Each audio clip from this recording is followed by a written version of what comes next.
วัสดีครับ Thank you for joining us on Newsline. We're broadcasting live on NBT Radio Thailand FM 88 and NBT World.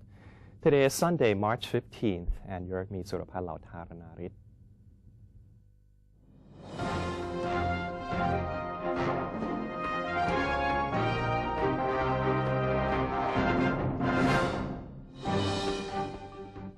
And as usual, we'll begin our program with today's segment of Thailand Moves Forward. In our first story, Prime Minister Prayut Chan-o-cha stated that the government's plan to clean streets and canals is a long-term policy. The Prime Minister said that the policy is a part of his administration's plan to prevent floods by dredging canals, cleaning up sewers, and opening up waterways. He claimed that without these implementations, future flooding will be severe and that rehabilitation programs could cost more. Thus, it is better to formulate a set of preemptive measures before a flood strikes. Nonetheless, General Prayut underlined that the proceeding of the plan would not affect the residents, referring to the project to establish 7-kilometer-long roads and recreational areas along two banks of the Chao Phraya River. He stated that the campaign will not affect the public as it does not involve any expropriation. He stressed that the government would look into cases where people claim the project would invade their properties. The Prime Ministers of Thailand and Japan held talks on cooperation in rail development and agricultural trade at the UN World Conference on Disaster Risk Reduction in Japan. The Prime Minister of Thailand, General Prayut Chan-o-cha, participated in a bilateral meeting with Prime Minister Shinzo Abe at the 3rd UN World Conference on Disaster Risk Reduction held in Sendai, Japan. The Thai Premier praised the Japanese Prime Minister for hosting this international conference and the fast recovery from the 2011 Tohoku earthquake and tsunami disasters. He stated that Thailand also faced crippling natural disasters, such as the flood disaster in 2011 and the tsunami disaster in 2004. He said the damage was considered a major lesson for the country. The Thai Prime Minister also proposed that the countries share their experiences and disaster management procedures. On this occasion, both leaders followed up the cooperation between both countries, especially the rail system development agenda, where both countries had agreed to push forward for a concrete outcome. As for cooperation on water management, Thailand is ready to work with Japan in all aspects, said the Thai Prime Minister, adding that Thailand will be hosting an auction for project concessions and would be delighted if Japan was interested to invest in the projects. The Thai Prime Minister expressed his willingness to propose a leaders' meeting between Thailand, Myanmar, and Japan for the Dawei Special Economic Zone during the upcoming Mekong Japan Summit in July 2015 in Tokyo.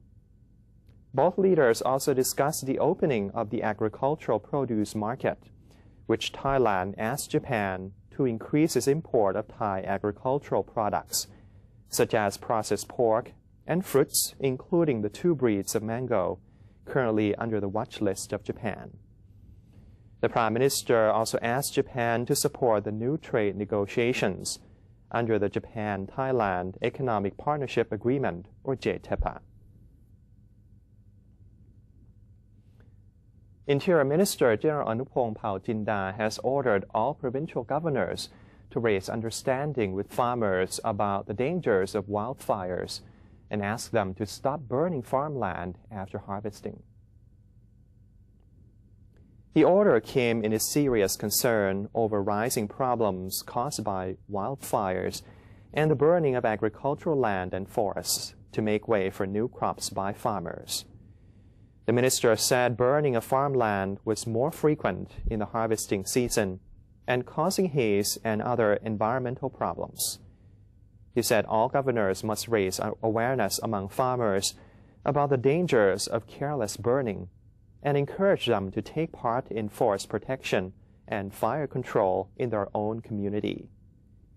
The minister also urged the authorities concerned to work out a sustainable approach to solve the burning practice by farmers.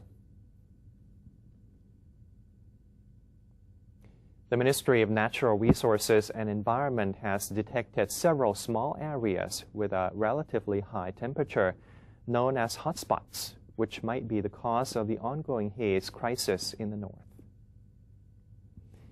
Deputy Permanent Secretary of the Ministry of Natural Resources and Environment, Supotto Wijakchaikun, disclosed that 209 hotspots have been found in 42 provinces across the country, adding that these spots may be the source of wildfires and haze in Myanmar and northern Thailand. The Pollution Control Department, meanwhile, reported that the levels of small particulate matter smaller than 10 microns, or PM10, have declined in many parts of the north. Areas where levels of PM10 remain above the safety level of 120 micrograms per cubic meter include Masaw District of Tak Province, Mueang District and Mesai District of Chiang Rai Province, Mueang District of Chiang Mai Province, and Mueang District of Mae Hong Son Province. Local people have been urged to refrain from slash and burn farming in order to lessen the intensity of the crisis. The Ministry of Commerce is poised to opt out of the rice mortgage or price guarantee policies, but will instead promote the quality as the selling point of the Thai rice. To stimulate the popularity of Thai rice in the world market, Commerce Minister General Chatchai Sarikalaya said the Ministry of Commerce and related agencies will map out ways to improve the quality of off-season rice. At the same time, the government will expand its overseas customer base. General Chatchai also disclosed that foreign customers, including the Philippines and China, have now ordered 3 million tons of rice, adding that he had a plan to persuade Beijing to import another 2 million tons during a bilateral meeting in May. The Commerce Minister will be leaving for Nakhon Sawan late this month to observe the mechanism of the central rice market. Information collected during the visit will be used in the establishment of a rice market fair, which will serve as a hub for farmers and customers, thus making rice sales through middlemen unnecessary, while helping boost rice prices by between 500 and 800 baht per ton. The ministry has yet to adjust its export target of the whole year, pending the results of the upcoming meeting of commercial attachés from around the world, scheduled for March 16th. The Constitution Drafting Committee reported it has found that the draft of the new permanent constitution has received public approval ahead of additional forums for gathering public opinions on the draft. The Constitution Drafting Committee, or CDC, reported the result of public relations works for important contents of portions of the draft charter related to civic society, saying that most members of the public who were informed of the contents had expressed support for the draft of the new constitution. The CDC added that the said members of the public also indicated they would be willing to let the National Reform Council know about their approval of the draft charter, so the latter would go ahead and give its approval. The CDC reported that all 36 members will be present at the upcoming forums to receive public input to be held in 4 provinces. The CDC members will clarify the important sections in the draft to forum attendees, after which members of the public will be able to make inquiries. The number of attendees will be limited to 200 per forum. The forums will be held from April 3rd to 4th in Chiang Mai, May 2nd to 3rd in Nakhon Si Thammarat, May 16th to 17th in Khon Kaen, and May 23rd to 24th in Bangkok. The human trafficking suppression efforts in Thailand are expected to be successful and will alleviate the current situation, says the Deputy Minister of Foreign Affairs regarding the nation's TIP report submission. Deputy Minister of Foreign Affairs Don Poromatvinay affirmed that the Trafficking in Persons, or TIP, report was sent to the United States and other nations on January 31st. Regarding the United States' concern on the latest TIP report, the Deputy Minister of Foreign Affairs explained that the concerns were on the same focal areas, such as the arrest and investigation into related persons, along with the prosecution process. The prosecution process now is operated by a special court which has already been established to specifically take care of this matter and accelerate the process. The Deputy Minister of Foreign Affairs also mentioned the current human trafficking situation in Thailand, saying that the government has been working continuously to solve this problem and received positive cooperation from the government, private agencies, and NGOs. He has also expressed his desire for the operation on human trafficking to succeed and mentioned that the cooperation from all sectors will help facilitate the situation's resolution. The Department of National Parks, Wildlife and Plant Conservation is holding an event to mark the Thai Elephant Day, celebrated on March 13th of every year. This year, commemorative activities were arranged to demonstrate Thailand's serious efforts in fighting illegal ivory trade and promoting at the same time the elephant conservation as the endangered national animal. Activities were held at international airports in 3 provinces, namely Bangkok, Chiang Mai, and Phuket.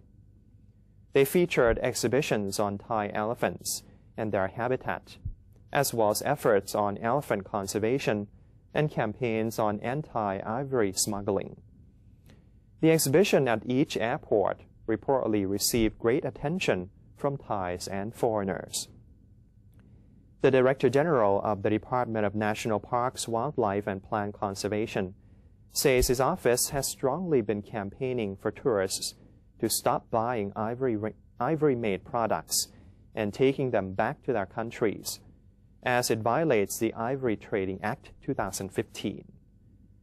He advised people who possess any products made from domesticated elephants' ivories to register their possession by April 22nd. So far, 2,600 people have registered their possession, involving around 23 tons of ivory in combined weight. Information from the registration will help authorities curb the killing of elephants for ivory. The Director General added that Thailand is to submit a comprehensive report on the control of trade in elephant ivory, as well as the conservation of elephants, to CITES by March 31st.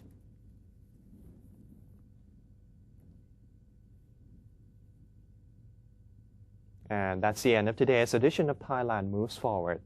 Before we take a quick break, let's have a look at the exchange rates and commodity prices.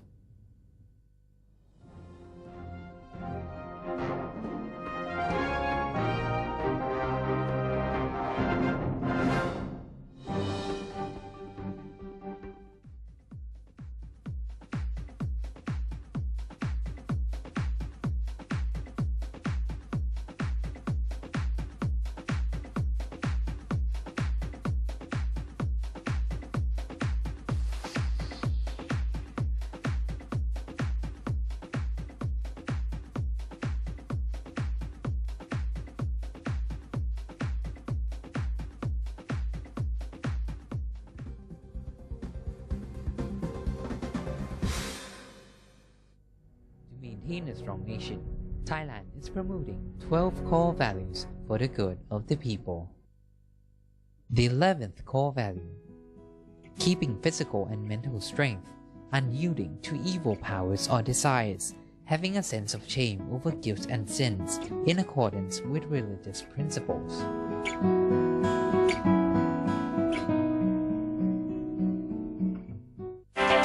NBT World อีก 24-hour English language television service operated by the National News Bureau of Thailand, or NNT. Is designed to bring the most reliable information about Thailand to the international community.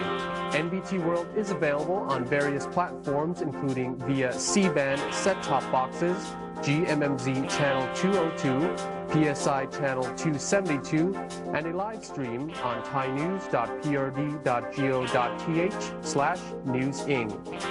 You can also follow us on facebook.com/NNT News or download the PRD News EN application on your smartphones. NBT World, a vision of Thailand. How could you do that to me? Stop it! Huh? Don't you get it? I don't need you anymore. Enough! We're through. There's someone else in my life. Say no to the past. Bring your own bag. Say no to plastic.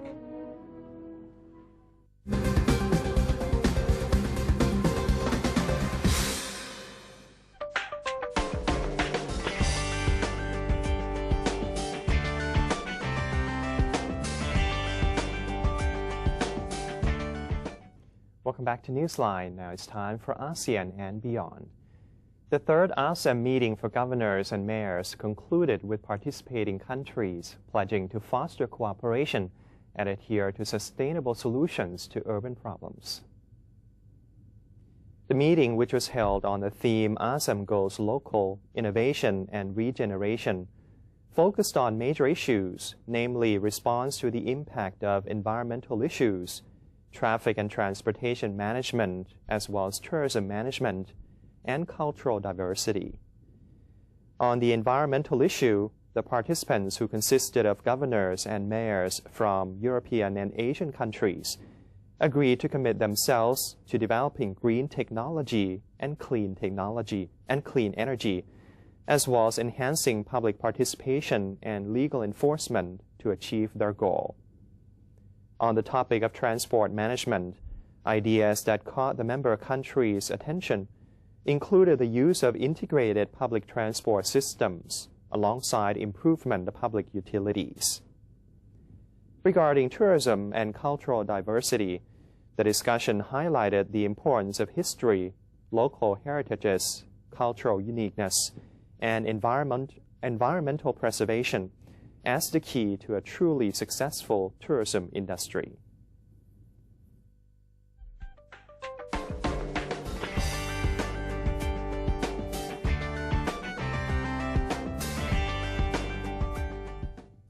And moving on to the global front, rescue workers began a massive relief operation in Vanuatu on Sunday following a devastating cyclone that killed at least 6 people, sent thousands into emergency shelters, and disrupted communications in the Pacific island nation. A 9-member UN team was due to arrive on Sunday to carry out an initial assessment of the damage from the Category 5 cyclone named Pam, which at its peak covered the entire country on satellite maps and brought houses crashing down with winds of more than 300 kilometers per hour. Several other neighboring countries also were affected. Officials said the airport in Vanuatu's capital, Port Vila, remained closed, though they hoped it might partly reopen later on Sunday to allow in the first relief planes. As Cyclone Pam finally moved off to the southeast, more people left homeless by the disaster flooded into evacuation centers filled with thousands of evacuees, government officials said. A Serbian military helicopter carrying a sick baby for treatment in Belgrade crashed near the capital's main airport, the Defense Ministry said on Saturday. 7 people, 4 crew members, 2 medical workers, and the baby were killed in the crash, Prime Minister Alexander Vučić said at an extraordinary government session, which was broadcast live on the state RTS television. The helicopter had picked up a baby in the southern Serbian region of Raska after an ambulance taking the child to hospital for treatment for respiratory problems was blocked by a landslide, Serbia's B92 broadcaster reported. The cabinet unanimously voted to proclaim Sunday a national day of mourning. The Russian-made Mi-17 transport helicopter came down in the wider area of Belgrade Airport, the Defense Ministry said. A baby boy who was seen on video being abducted by a man in a park in Washington state was saved thanks to his two young siblings screaming and giving chase. Law enforcement officers said the man was captured on video as he approached the 22-month-old boy and his two siblings as they played unattended at a small town park in eastern Washington state, the Lincoln County Sheriff's Office said. The man began chatting with the toddler's 10-year-old brother and 8-year-old sister, then grabbed the baby from his stroller and ran in a crime Lincoln County Sheriff Wade Majors characterized as a random attempted abduction. Surveillance video from a local grocery store in Sprague, a small town of about 500 people, showed the man running with the toddler's sister chasing him a half-block behind. Thousands of butterflies floated and fluttered around the hidden jungle aviary at the San Diego Zoo Safari Park as children and adults alike marveled at the beautiful winged insects. The attendees were treated to a sneak peek of the Safari Park's annual springtime event, Butterfly Jungle, which opens Saturday and runs through April 12th. At Butterfly Jungle, the walk through Hidden Jungle Aviary has been transformed into a temporary home for more than 30 species of butterflies. In the aviary, the delicate and colorful creatures surround guests, fluttering lightly through the warm air to find flowers to feed upon. The aviary is also home to lush greenery and exotic birds, including finches, colorful turacos, and sunbirds, as well as many others. The beautiful butterflies not only enchant guests, but make ecological sense. They come to the safari park in the pupae stage from Asia, Africa, and Central, South, and North America.